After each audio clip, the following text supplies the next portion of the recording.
ఓం నమో వెంకటేశాయ.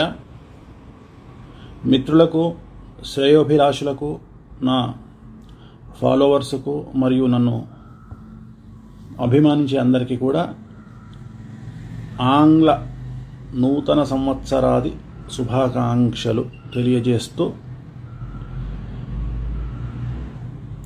ఈ సంవత్సరం అందరికీ అష్టైశ్వర్యాలు, సుఖ సంతోషాలు, భోగ భాగ్యాలు కలిగి ఆ వెంకటేశ్వర స్వామి వారి అనుగ్రహంతో అఖండ రాజయోగాన్ని పొందాలని కోరుకుంటూ, ఈ సంవత్సరము రాశి ఫలాల్ని ఇన్స్టాగ్రామ్ లైవ్లో చెప్పాలని అనుకుంటున్నాను. ఈరోజు కాదు, రేపు కానీ ఎల్లుండి కానీ. సో నన్ను ఇన్స్టాగ్రామ్ అకౌంట్లో ఫాలో అవ్వండి, ఖచ్చితంగా మీకు నా అప్డేట్స్ అన్నీ వస్తాయి. సో ఒకసారి మనం ఈ సంవత్సరం వచ్చేది ఉగాది క్రోధినామ సంవత్సరం. క్రోధినామ సంవత్సరం. ఈ సంవత్సరం యొక్క రాజు కుజుడు, అలాగే మంత్రి శని. సో జనరల్గా కుజుడు చాలా చెడు ప్రభావాలను ఇస్తాడు, అలాగే అట్ ది సేమ్ టైం శని ఇంకా చెడు ప్రభావాలను ఇస్తాడు.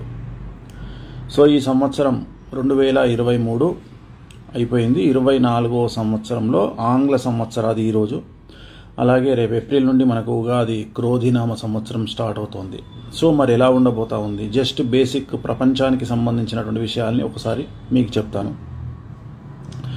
ముఖ్యంగా ప్రపంచవ్యాప్తంగా ఒక మహమ్మారి, అంటే ఒక రోగము లేదా ఒక ఎనీ సంచలనము, ఒక రోగం లాంటి ఉపద్రవము మళ్ళీ ఒకసారి వచ్చే అవకాశం ఉంది. అది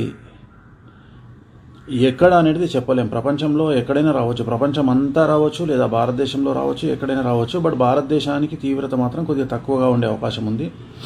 ఇంకో మహమ్మారి లేదా కరోనా రూపంలోనే మళ్ళీ ఇంకో మహమ్మారి, ఏదో ఒకటి మొత్తం మీద ఒక రోగం అనేటువంటి, ఎందుకంటే కుజుడు కాబట్టి ఖచ్చితంగా ఒక రోగాన్ని ఇచ్చే అవకాశం ఉంది ఈ సంవత్సరం మళ్ళీ. అలాగే ఈ సంవత్సరము భారతదేశంలో రాష్ట్రాల మధ్యన గొడవలు, లేదా కేంద్రానికి రాష్ట్రాల మధ్యన గొడవలు ఉంటాయి.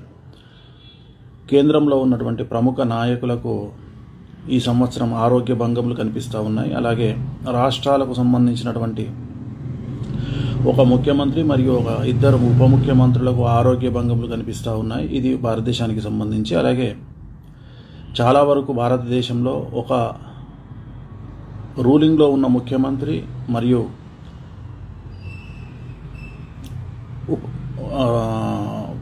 పూర్వపు ముఖ్యమంత్రులు, ఎక్స్ సీఎంస్, మాజీ ముఖ్యమంత్రులకు సంబంధించి జైలుకు పోయేటువంటి యోగాలు గోచరిస్తూ ఉన్నాయి ఈ సంవత్సరం.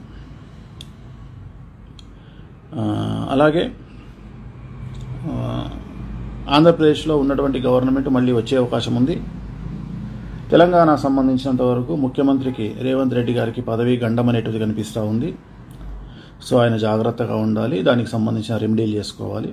అలాగే తెలంగాణలో పదుల సంఖ్యలో మాజీ మంత్రులు కానీ, మాజీ ఎమ్మెల్యేలు కానీ జైలుకు పోయే అవకాశాలు కనిపిస్తూ ఉన్నాయి. అలాగే పదుల సంఖ్యలో వ్యాపారవేత్తలు జైలుకు పోయే అవకాశం ఉంది. అలాగే పదుల సంఖ్యలో బ్యూరోక్రాట్లు, ఐఏఎస్లుగా పనిచేసిన వాళ్ళు, ప్రిన్సిపల్ సెక్రటరీలుగా పనిచేసిన వాళ్ళు జైలుకు పోయే అవకాశాలు కనిపిస్తూ ఉన్నాయి. అలాగే ఒక ముఖ్యమైన నాయకుడి కొడుకుకు సంబంధించి, అంటే యువ నాయకుడికి సంబంధించినటువంటి వ్యక్తిగతమైన జీవితం సంచలనానికి దారితీసే అవకాశం ఉంది తెలంగాణలో.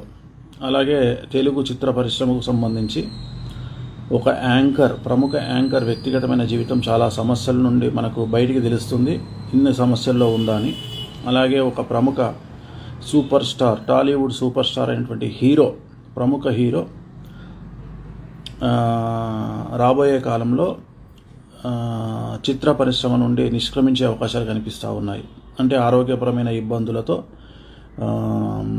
సినిమాలు చెయ్యను అని రిటైర్మెంట్ ప్రకటించే అవకాశం ఉంది. అది ఈ సంవత్సరం అవ్వచ్చు, నెక్స్ట్ ఇయర్ అవ్వచ్చు. సో అదొకటి కనిపిస్తూ ఉంది. అండ్ బాలీవుడ్ హీరోయిన్కి సంబంధించిన ఒక సంచలనం నమోదయ్యే అవకాశం ఉంది వ్యక్తిగతమైన జీవితంలో. సో ఇవన్నీ కూడా రాబోయేటువంటి పరిణామాలు కనిపిస్తూ ఉన్నాయి ఈ సంవత్సరము. అలాగే ఈ సంవత్సరం ప్రకృతి వైపరీత్యాలు ఎక్కువగా ఉంటాయి. మరీ ముఖ్యంగా సునామీ హెచ్చరికలు, ఇండోనేషియాలో సునామీ హెచ్చరికలు, అలాగే వివిధ దేశాల్లో చాలా భూకంపాలు. ఆ భూకంపాలు ఎక్కడైనా వస్తుంటాయి కదా, అది కాదండి, తీవ్రత ఎక్కువగా ఉంటుంది. సుమారు రిక్టర్ స్కేల్ మీద మనకు 7 నుండి 8 మధ్యలో ఉండేటువంటి భూకంపాలు ఈ సంవత్సరం ఉంటాయి. నియర్లీ 7, అది నేను చెప్పేది. చాలా పెద్ద ఎత్తునే ఉంటుంది భూకంపము. అలాగే అగ్నిపర్వతాలు బద్దలవ్వడము, ప్రకృతి వైపరీత్యాలు, విపరీతమైన వరదలు, అతివృష్టి లేదా అనావృష్టి అనేటువంటి తీవ్రమైనటువంటి సమస్యలకు దారితీసే అవకాశం ఉంది ఈ సంవత్సరం.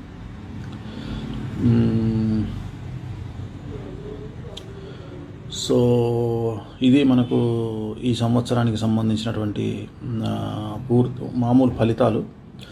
సో మనం రేపు కానీ ఎల్లుండి కానీ ఈ రాసులకు సంబంధించినటువంటి విషయాల్ని మనం తెలుసుకునే ప్రయత్నం చేద్దాం ఖచ్చితంగా. సో నన్ను ఫాలో అవ్వండి, ఇన్స్టాగ్రామ్ పేజ్ ఫాలో అవ్వండి. ఖచ్చితంగా మీకు నేను ఇన్ఫర్మేషన్ ఇచ్చే ప్రయత్నం చేస్తాను.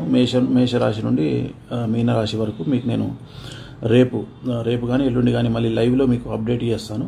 ఖచ్చితంగా మనం ఇంకోసారి కలిసి రాశి ఫలాల్ని, వాటి వివరాలని మనం తెలుసుకునే ప్రయత్నం చేద్దాం. ఓం నమో వెంకటేశాయ.